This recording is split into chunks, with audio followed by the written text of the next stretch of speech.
আসসালামু আলাইকুম। আমি ডাক্তার ফজলে রাব্বি। আজ আমরা কথা বলবো খুব একটি সাধারণ কিন্তু গুরুত্বপূর্ণ বিষয় নিয়ে, ব্যথা। প্রায় প্রতিদিনই রোগীরা আমাকে জিজ্ঞেস করেন, ডাক্তার ব্যথা কেন হয়? এই ব্যথাটা কি বিপজ্জনক? আজকের ভিডিওটিতে আমি একজন চিকিৎসক হিসেবে আপনাদের সহজ ভাষায় ব্যথার মেডিকেল ব্যাখ্যা দেব। ব্যথা আসলে কি? মেডিকেল ভাষায় ব্যথাকে বলা হয় pain is a protective sensation, অর্থাৎ ব্যথা কোনো রোগ নয়। ব্যথা হলো শরীরের সতর্ক সংকেত। যখন শরীরের কোনো অংশে আঘাত লাগে, ইনফেকশন হয় বা টিস্যু ক্ষতিগ্রস্ত হয়, তখন নথি রিসেপ্টর নামে বিশেষ পেন রিসেপ্টর সক্রিয় হয়। এই রিসেপ্টরগুলো নার্ভের মাধ্যমে সিগন্যাল পাঠায় স্পাইনাল কর্ড হয়ে আমাদের মস্তিষ্কে। মস্তিষ্ক সেই সিগন্যালকে ব্যথা হিসেবে অনুভব করায়। ব্যথা কেন হয়? আমাদের দৈনন্দিন চিকিৎসা অভিজ্ঞতায় ব্যথার প্রধান কারণগুলো হলো ইনজুরি বা আঘাত, যেমন কাটা পোড়া, হাড় ভাঙ্গা। ইনফেকশন ও প্রদাহ থেকে ব্যথা হতে পারে, যেমন দাঁতের ব্যথা, টনসিল, অ্যাপেন্ডিসাইটিস। অভ্যন্তরীণ অঙ্গের সমস্যা, যেমন gastritis, kidney stone, gall bladder, এগুলা থেকেও ব্যথা হতে পারে। নার্ভজনিত সমস্যা, যেমন ডায়াবেটিক নিউরোপ্যাথি, সায়াটিকা, এগুলা থেকেও ব্যথা হয়। মানসিক চাপ ও স্ট্রেস থেকে টেনশন, হেডেক, মাসল পেন, এগুলাও কিন্তু আপনার হতে পারে। ব্যথার প্রকারভেদ। অ্যাকুট পেন হঠাৎ শুরু হয়, অল্প সময় থাকে, যেমন সার্জারি পরে যে ব্যথাটা হয় অথবা আঘাত লাগলে যে ব্যথাটা হয়, সেটি হলো অ্যাকুট পেন। ক্রনিক পেন 3 মাসের বেশি স্থায়ী হবে, যেমন আর্থ্রাইটিস, দীর্ঘদিন কোমরে ব্যথা। নিউরোপ্যাথিক পেন জ্বালাপোড়া এবং শীর্ষের অনুভূতি থাকবে, যেমন ডায়াবেটিসে পায়ের ব্যথা হয়। রেফার্ড পেন একটি স্পেশাল টাইপ অফ পেন, যেখানে ব্যথা থাকবে এক জায়গায়, সমস্যা থাকবে অন্য জায়গায়। যেমন হার্ট অ্যাটাক হলে বাম হাতে ব্যথা হতে পারে, যেটি সচরাচর হওয়ার কথা না।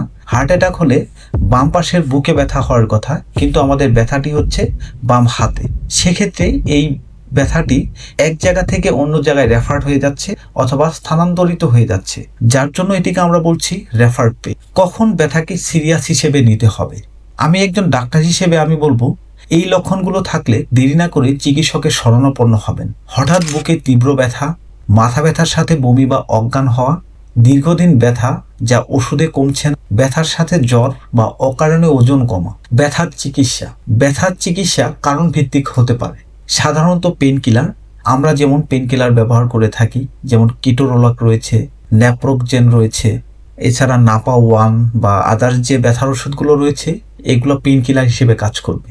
ইনফেকশন হলে অ্যান্টিবায়োটিক আপনি নিজে নিজে নিতে পারবেন না, ডক্টরের পরামর্শ অনুযায়ী নিতে হবে অবশ্যই। ফিজিওথেরাপি, যেটি ব্যথার দীর্ঘমেয়াদী পরিকল্পনা হিসেবে ফিজিওথেরাপি নেওয়া যেতে পারে।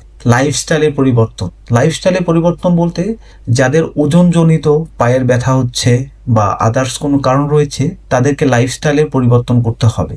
যেমন স্যাডেন্টারি ওয়ার্কার, যারা দীর্ঘদিন শুধু অফিসিয়াল কাজ করেন, বাইরে কাজ করার প্রবণতা কম থাকে, তাদেরকে বাইরে গিয়ে একটু হাঁটাহাঁটি করতে হবে। তারপর তাদের খাবার দাবারের পরিবর্তন আনতে হবে। এইগুলাই হলো লাইফস্টাইল পরিবর্তন করলে আপনার ব্যথা থেকে মুক্তি পেতে পারেন। কিছু কিছু ক্ষেত্রে ব্যথা যদি এক্সট্রিম পর্যায়ে যায় অথবা কোনো অ্যাবসেস দেখা যাচ্ছে, কোনো নিউরোপ্যাথিক পেন, সেক্ষেত্রে সার্জারির প্রয়োজন হতে পারে। তবে আমি এখানে স্পষ্টভাবে বলতে চাই, নিজে নিজে ব্যথার ওষুধ খাওয়া দীর্ঘমেয়াদে ক্ষতিকর হতে পারে।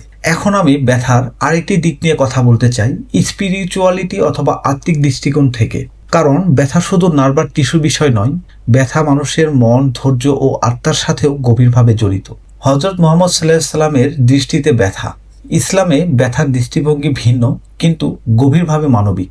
হাদিসে এসেছে, মুমিনের শরীরে যে কাটা বিধে, তার বিনিময়ে আল্লাহ তাআলা তার গুনাহ মাফ করে দেন। অর্থাৎ ব্যথা শাস্তি নয়, ব্যথা হতে পারে পরীক্ষা, পরিশুদ্ধি ও রহমত। রাসূলুল্লাহ সাল্লাল্লাহু আলাইহি সাল্লাম নিজেও অসুস্থ হয়েছেন, কষ্ট পেয়েছেন, কিন্তু কখনো চিকিৎসা এড়িয়ে যাননি। তিনি দোয়া করেছেন, চিকিৎসা নিয়েছেন এবং ধৈর্যের শিক্ষা দিয়েছেন। গৌতম বুদ্ধের দৃষ্টিতে ব্যথা, গৌতম বুদ্ধ তার শিক্ষায় বলেছেন, জীবন দুঃখে পরিপূর্ণ, দুঃখই সত্য। Pain is the ultimate fate of life. বুদ্ধের মতে ব্যথা জীবনের অবিচ্ছেদ্য অংশ। জন্ম, বার্ধক্য, রোগ ও মৃত্যু সবই দুঃখের কারণ। তিনি ব্যথাকে শাস্তি হিসেবে বলেননি, বরং বলেছেন, ব্যথা হলো জীবনের বাস্তবতা, আর ব্যথার প্রতি আসক্তি কষ্ট বাড়ায়। শারীরিক ব্যথা আসতে পারে, কিন্তু মানসিক কষ্ট বাড়ে তখনই যখন ব্যথাকে আমরা ভয় পাই বা প্রতিরোধ করি। বুদ্ধ শিক্ষা দেয়, ব্যথাকে বুঝো, গ্রহণ করো, কিন্তু তার দাস হইও না। ভিডিওটি উপকারী হলে লাইক দিন মেডিকেল সচেতনতা পেতে চ্যানেলটি সাবস্ক্রাইব করুন। আপনার প্রশ্ন কমেন্টে লিখুন, আমি চেষ্টা করব উত্তর দেওয়ার। ধন্যবাদ সবাইকে।